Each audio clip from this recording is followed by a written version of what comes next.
Buenas noches, soy Ana María Lomelí, estamos al filo. Es politólogo, promotor de la Ley 3 de 3 y del Sistema Nacional Anticorrupción. Esta noche al filo, Eduardo Bojorquez, director de Transparencia Mexicana.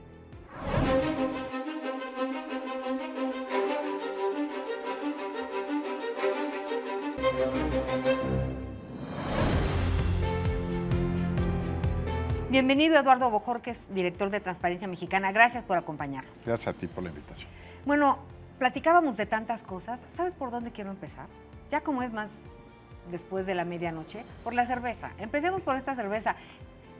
Este gusto y esto que tú haces, aparte de todo el trabajo que realizas, que es importante como el trabajo de todo el mundo, pero es muy pesado y absorbente, pues tú has buscado como, no pasatiempos, sino hacer otras cosas, ¿no? Sí, como dicen, descansar haciendo adobes, ¿no? Sí. La verdad es que pues, trabajar en temas como anticorrupción hace muy difícil a veces llegar a casa y distraerse y desconectarse de lo que uno está viviendo. Y pues a veces me he dedicado como voluntario a temas de conservación, por ejemplo, la protección de un arrecife que se llama Cabo Pulmo, que está en Baja California Sur, o temas para la activación física, para enfrentar asuntos tan delicados como el sobrepeso y la obesidad. Pero también hay una parte lúdica, uno tiene que reírse en esto. Sí, de acuerdo. Y el año pasado, pues de mi bolsillo, se me ocurrió pues empezar a hacer una cerveza ¿Artesanal? Artesanal, Sí. No para comercializarla, no es un negocio, pero una cerveza que se llama Opacidad y es una cerveza oscura, porter, que pues era una especie de juego alrededor de cómo tenemos que unirnos entre todos para acabar con la opacidad en México. Transparencia Mexicana. ¿Qué hace Transparencia Mexicana? Sí la escuchamos, sí te vemos, pero ¿para qué nos sirve a los mexicanos? Bueno, es parte de un organismo internacional que es Transparencia Internacional. Es una coalición que se formó en el año 1993 en el mundo. Su sede está en Berlín. Y lo que hacen Transparencia Internacional y Transparencia Mexicana se pueden, no sé, describir en dos temas. Uno es promover políticas públicas de mejor calidad para enfrentar la corrupción, por supuesto promover la transparencia, la apertura gubernamental, mejorar la rendición de cuentas y todo lo que está en este gran tema. Y la otra parte es pues hacer lo que a lo mejor la cerveza de alguna manera insinúa, promover actitudes privadas, actitudes en nuestra sociedad de rechazo a la corrupción, de rechazo al mal gobierno o a los problemas de calidad. Entonces, trabajamos en estos dos grandes pues, esferas.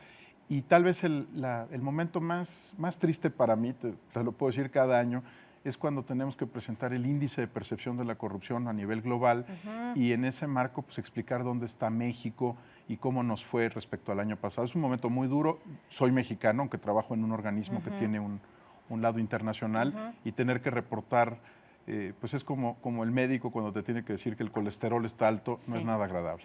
¿Y sabes qué me preocupa? Bueno, de hecho en el informe que acaban pues de dar a conocer, nos caímos, ¿cuántos? 28 lugares. lugares. Es la caída más grande en los últimos 10 años. Cuando se habla de atacar la corrupción, digo, ¿no? Del Sistema Nacional Anticorrupción, a mí me da la impresión que en México desde hace tiempo somos expertos en hacer análisis, en estadísticas, en saber cuál es el problema.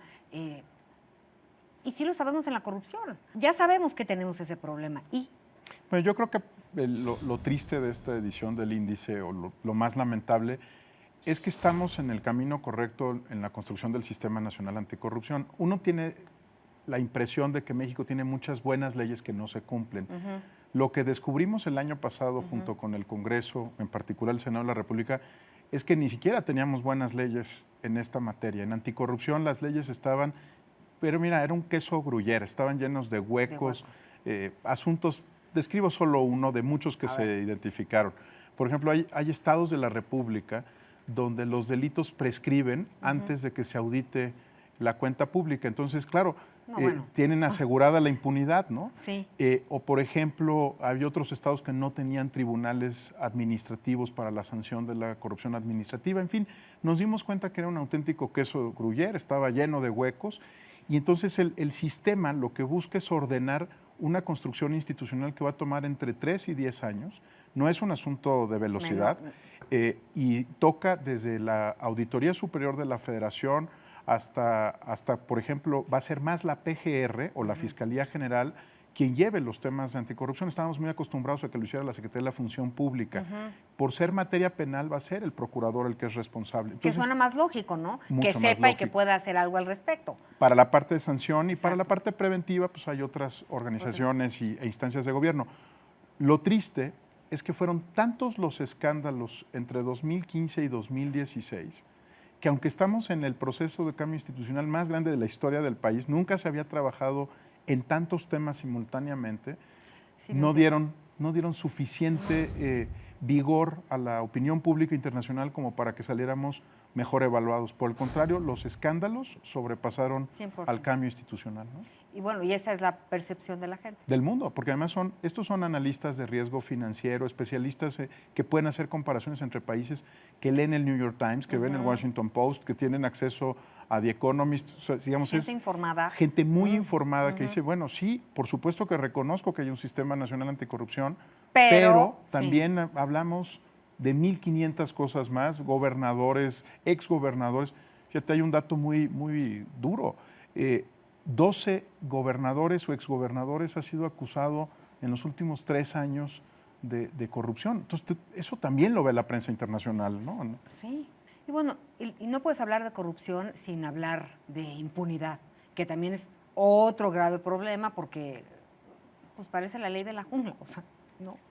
Completamente. Llámalo como quieras, una es hermana gemela de la otra, se alimentan mutuamente, ¿no? Cuando uno sabe que no va a haber consecuencias para quien traiciona la confianza de todos, pues naturalmente abre la puerta a la impunidad y también es la razón por la cual en muchos instrumentos de medición tampoco sale bien México en materia de impunidad, ¿no? Sabemos que en materia de seguridad no se denuncian muchos de los delitos que se cometen, pero en la agenda anticorrupción también sabemos que conocemos más, porque ahora tenemos leyes de transparencia que nos permiten saber más sobre los gobiernos, sabemos mucho más, pero cuando no pasa nada, cuando algo está equivocado y no hay consecuencias, pues tenemos todos los días la presencia de la impunidad. Lo que es muy importante es que, bueno, en la medida de las posibilidades de cada quien, pues no decaiga esta voluntad de buscar lo justo, ¿no? O lo que debe de ser.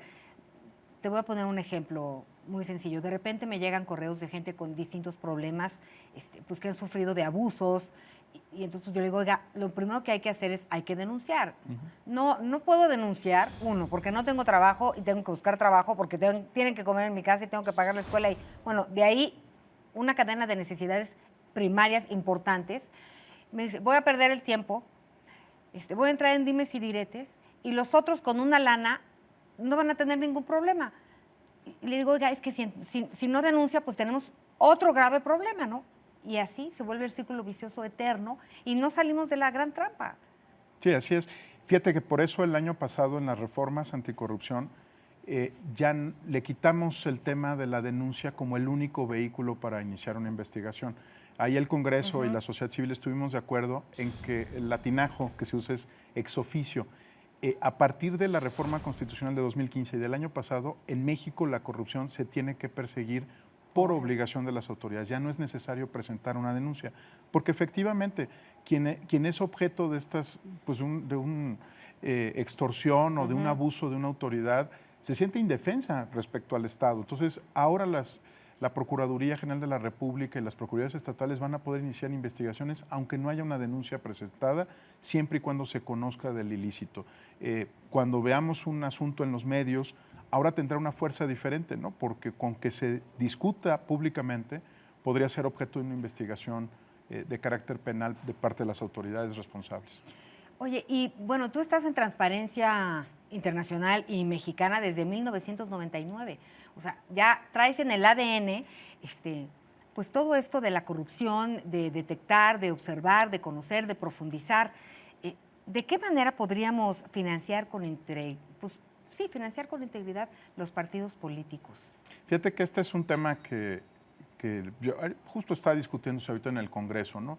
Si se trata solo de recortarle el presupuesto a los partidos políticos o de encontrar mejores vehículos además de hacer recortes donde sobre, seguramente el recorte a nadie le caerá mal. nada le caerá mal, muy pero bien. también encontrar que la política sea bien financiada, ¿no? Algunos grupos lo que dicen es, ¿debe participar el sector privado en el financiamiento de los partidos? Bueno, esa es una posibilidad. Otros, por ejemplo, Pedro Kumamoto, Manuel Cloutier están proponiendo que cuando tú votes, sobre el voto ejercido se establezca el presupuesto ordinario de los partidos. Entonces, no que reciban los recursos por el número total de votantes que podríamos ser, sino por aquellos que asistieron a la urna y depositaron su voto, lo cual, por ejemplo, sería un ahorro de alrededor de 2.300 millones de pesos. Oye, y para nuestras casas, bajando, porque sí, todos somos buenísimos para criticar y todos arreglamos el mundo cuando hablamos de lo que pasa, ¿no? Pero pues tenemos nuestra casa, tenemos nuestros hijos, nosotros mismos. ¿Cómo hablar de transparencia en el hogar?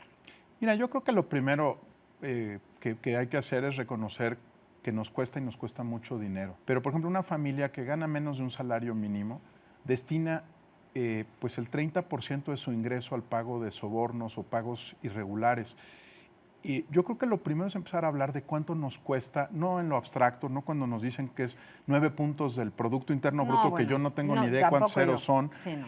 Sino que nos está costando todos los días. Y formando una generación no solo para portarse bien, porque estoy seguro que ninguna madre quiere que su hijo sea un delincuente o un ser que participe en la corrupción, pero para saber cómo sobrevivir de manera honesta en un entorno como el mexicano, cómo empezar a hacer de esto un tema nacional. Y mira, algo que a mí me dio enorme satisfacción, no solo a mí, pero a muchos de nosotros, fue ver, por ejemplo, cómo 634,000 personas el año pasado estuvieron dispuestas a invertir 1 minuto de su tiempo, informarse sobre una iniciativa que era la Ley 3 de 3, firmar la iniciativa y llevarla al Congreso. Y es la primera iniciativa ciudadana en el mundo, en materia de anticorrupción, que entra en vigor y que es promulgada como una ley.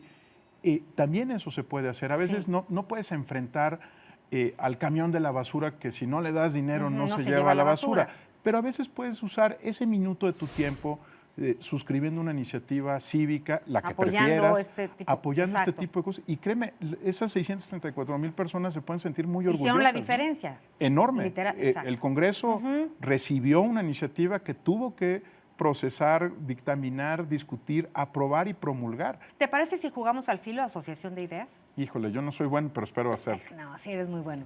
Respeto. A México en este momento de las amenazas externas como las de Trump. Impunidad. Algo que tenemos que convertir en impunidad cero. Políticos. Yo creo que de dos tipos, los que están listos para el futuro y los que están preocupados por mantener el status quo. Desigualdad. El gran lastre del país. Pobreza. Hermana inmediata de la desigualdad. Justicia. Una aspiración de todas las sociedades y de la nuestra. Derecho. Derechos, me gusta siempre en plural, los que tenemos que ejercer todos los días. Integridad. Una necesidad urgente para nuestro país. Sueños. Todos porque tenemos derecho a imaginar lo que se nos antoje. México. La razón de ser de muchos de nosotros y la razón por la que estamos aquí haciendo lo que hacemos.